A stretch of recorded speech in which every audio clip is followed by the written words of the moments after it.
Reflections from last week. Now, I know it was Capitol Hill, and our starters didn't get to see much. So, talk about some of those underclassmen that did get a lot of time. What did you see from them that you liked?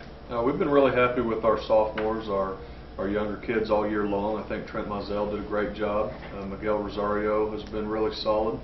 Ricky McCarty has been good, and Mitchell Fritz has done a really good job at linebacker. So it was a good deal getting those JV guys in, especially because we had so many JV games canceled. That they get to play almost a whole game is a good deal.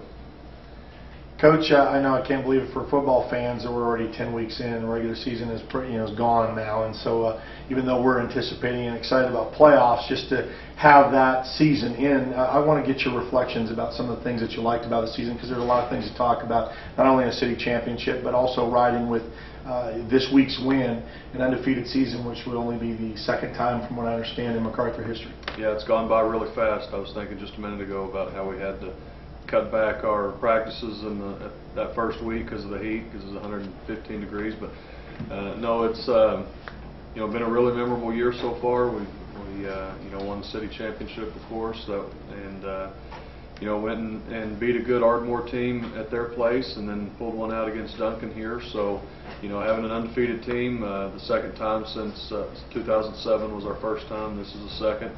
That's been really exciting so far. We're just trying to keep it going.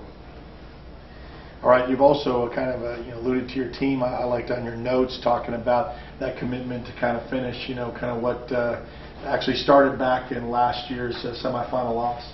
We put a lot of work in. Through the winter, we get up at 7 o'clock. We're up here lifting weights throughout January and February and March, and then spring ball and then summer pride, and then all the hot practices. We put in a lot of work and a lot of time up here, and we're to the point now where we're exactly where we want to be. We're undefeated in district champions, have the first 2 rounds at home, and we're just trying to make these kids realize what they have right in front of them, and all their goals and all their hard work is here, and we're in position to make the best run that we can at a state championship. So we're just trying to make them realize the situation. We're on the road to finish out with Northwest Classen, so what can you tell us a little bit about them?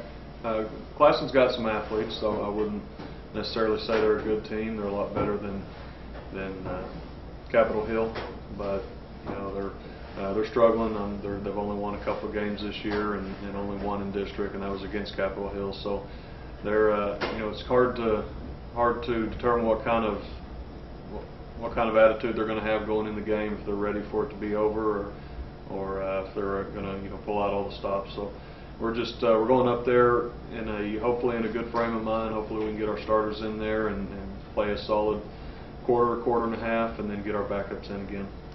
Another little historical footnote, I guess, is that this is the final game you've played in Taft Stadium. There's 3 teams that uses this. It's kind of come to an end, but I guess it's long overdue. It is. It's in bad shape, but it was at one time a really, really nice facility, nice stadium. It's hosted lots of all-state games, playoff games, state championship games in the past, and I think 1934 was when it opened, and it's kind of neat to be playing the final game in Taft Stadium, although they are going to tear it down, I think maybe even starting next week, we heard, and try to have it ready for next season. So, but we like being able to play the last game in the original Taft Stadium. All right, how are we health-wise for this week?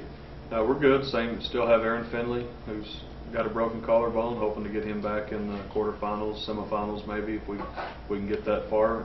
He's our only one, so health-wise, we're good. And who has the rights to carry in the hammer for this week? For the second week in a row, it's Adrian Gaines. He had a big hit on second play of defense last week, and that's when you pull your starters out that soon, a lot of the big hits are not there. So he had a big one on the second play of defense, and he gets it 2 weeks in a row.